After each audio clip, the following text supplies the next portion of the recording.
આજે ઉપવાસમાં ખાઈ શકાય તેવા સ્પેશિયલ બફાડાની રેસીપી બનાવી છે.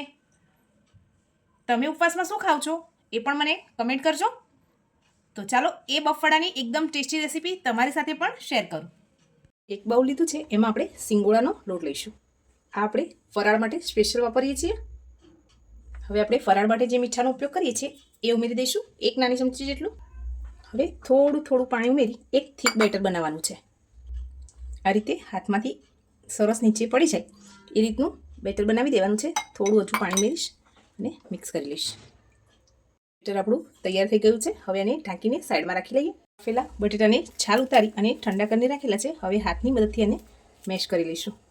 ગેસ ઉપર કઢાઈ રાખી છે, એમાં આપણે થોડું એવું તેલ ઉમેરીશું.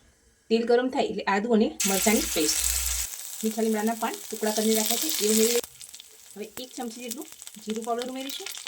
1 નાની ચમચી અડધી લાલ મરચું પાવડર ઉમેરીશું.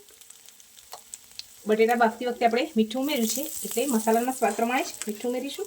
હવે બધું મિક્સ કરી લઈએ. બાફીને રાખેલા બટેટા ઉમેરી દઈશું. લીલા ધાણા ઉમેરી દઈશું. હવે મસાલાને સરસ મિક્સ કરી લઈએ. થોડો તૈયાર થઈ ગયો છે. હવે આપણે આમાં કાજુના ટુકડા ઉમેરીશું. દાડમના દાણા છે એ ઉમેરી દઈએ. ગેસની ફ્લેમને ઓફ કરી મસાલો મિક્સ કરી લઈ અને ઠંડો થવા દઈએ. મસાલો ઠંડો થઈ ગયો છે. હવે આપણે આ રીતે મીડિયમ સાઇઝના લુવા લઈ અને એના નાના બોલ્સ તૈયાર કરી લઈશું.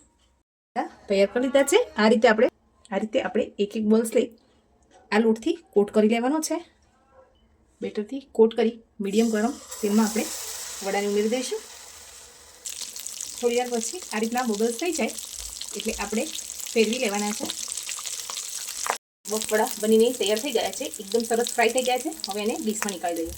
ફરાળી બફાડા બનીને તૈયાર થઈ ગયા છે.